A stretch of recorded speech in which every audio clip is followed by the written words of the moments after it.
What's good, YouTube? Welcome back, guys. Welcome back to another Raw Kitchen Table Talk. Been a while since we've had one of those conversations. Usually you don't get to see or hear about these things that I talk about here. They happen in the background.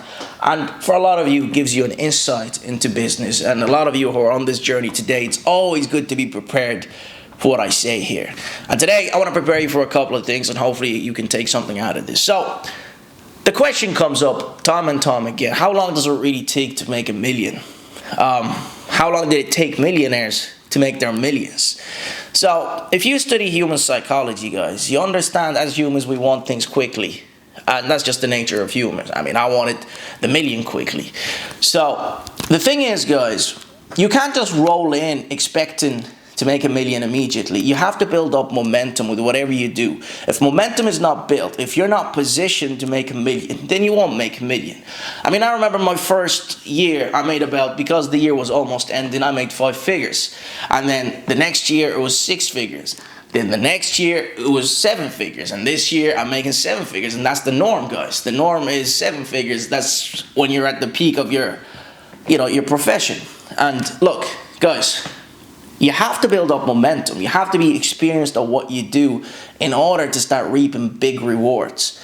And a lot of people, because we come in expecting I'm going to be a million this year, I'm going to make it, I'm going to be successful this year, and that's a good goal to have, but that will force you to make silly, stupid mistakes. Mistakes are allowed, by the way, but when you make outrageous mistakes that really just pull you far off from your goal, it kind of can be dangerous for what you do today.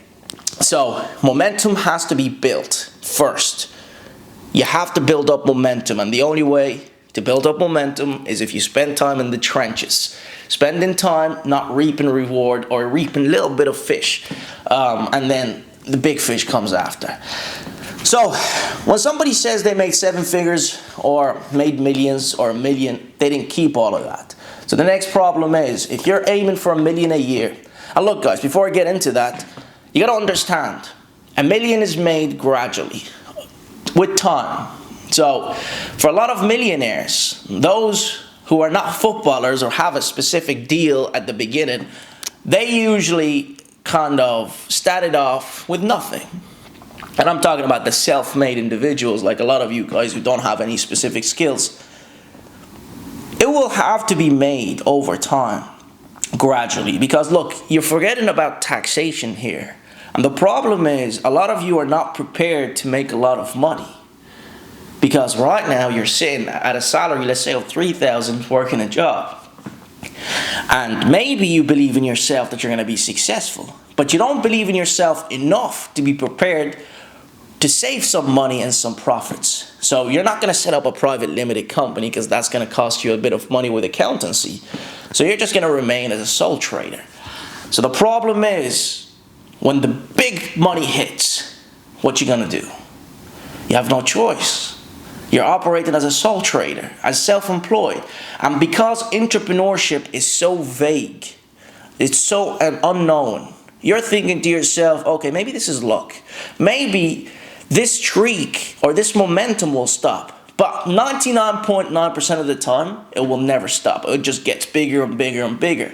So what ends up happening here is you don't actually get to prepare for success, where you go inform your bank that you're now self-employed, you're making large sums of money, because you're going to have problems with the banks, especially when they see that you're making $3,000 one month. A year later, you're making 6 figures a month.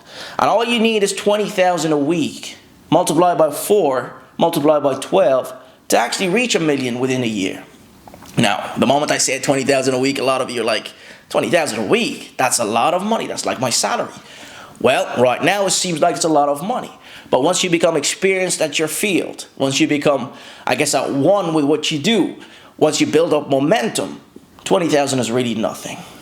And obviously there's somebody forcing that business to do well, and that's you. And $20,000 becomes the minimum, really.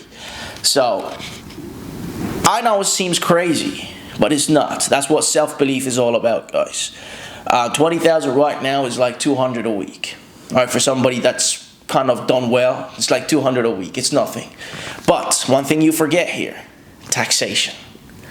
Something a lot of you enjoy hearing about. I get a lot of questions from the chat room today. A lot of these guys who are doing well said, I make all this money, and this is the psychology, right? It's funny because that's the way I thought as well back in the day. Said, I make all this money. Nobody helped me. Not a single human being on this planet helped me make this money. I worked my ass off. I went through the stress.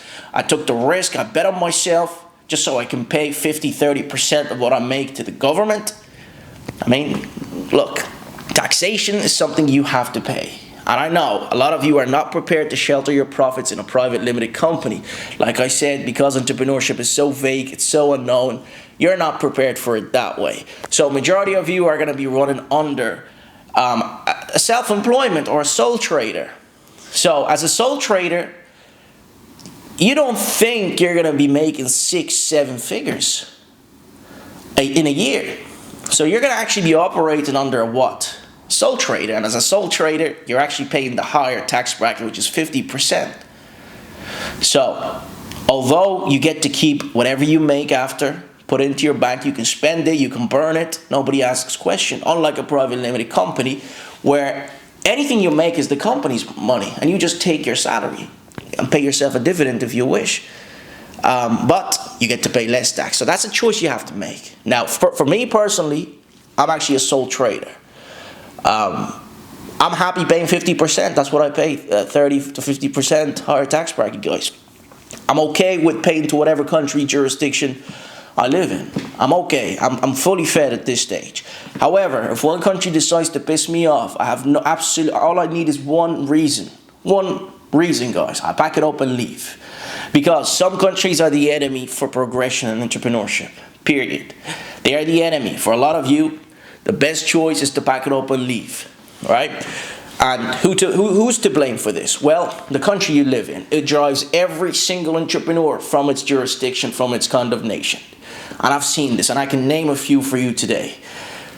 So, the West, for years, has been calling the East backwards. But the East never takes that much tax from its citizens. Matter of fact, it's zero. If you're comparing it to the UAE, Qatar, or whatever, these Middle East countries and other kind of nations, zero tax. And they look at the West like, look at these thieves. Look at these broke-ass, countries. So, I'm okay paying it. But you have to make the choice here, guys. It is your call to make at the end of the day.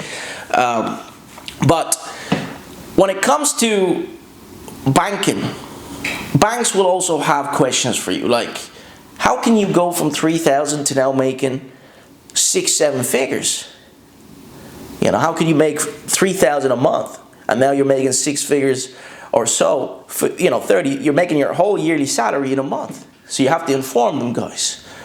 Right? They will give you problems. They're strict that way. And it helps if you have a white name, by the way. If you have a white name, it helps. Because usually it's a natural selection. If your name sounds foreign, you're screwed. But we have a choice. You go private banking. Private banking, you pay them some money.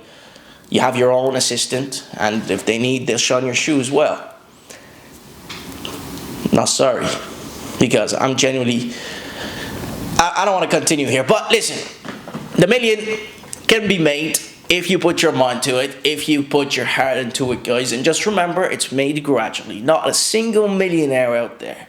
Well, about 90% of millionaires, when I say not a single millionaire, make their money gradually over time and gave into consideration that they had to pay tax. Therefore, if they aim for 6 figures a year, then they have to aim for, I guess, 900,000, and if they pay 40%, they're giving back whatever, 400, 500,000, and they're keeping the rest. And then the next year they do the same, they aim for the same, and it all builds up slowly.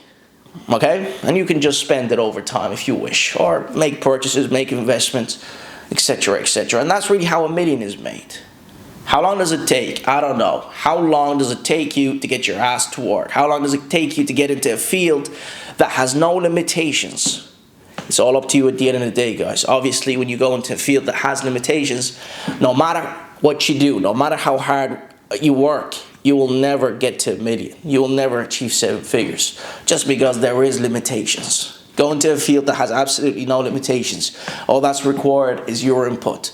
And that's the only limitation you have is you.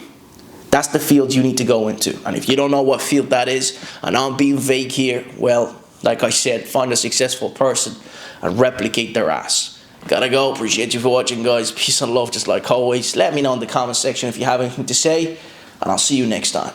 Peace.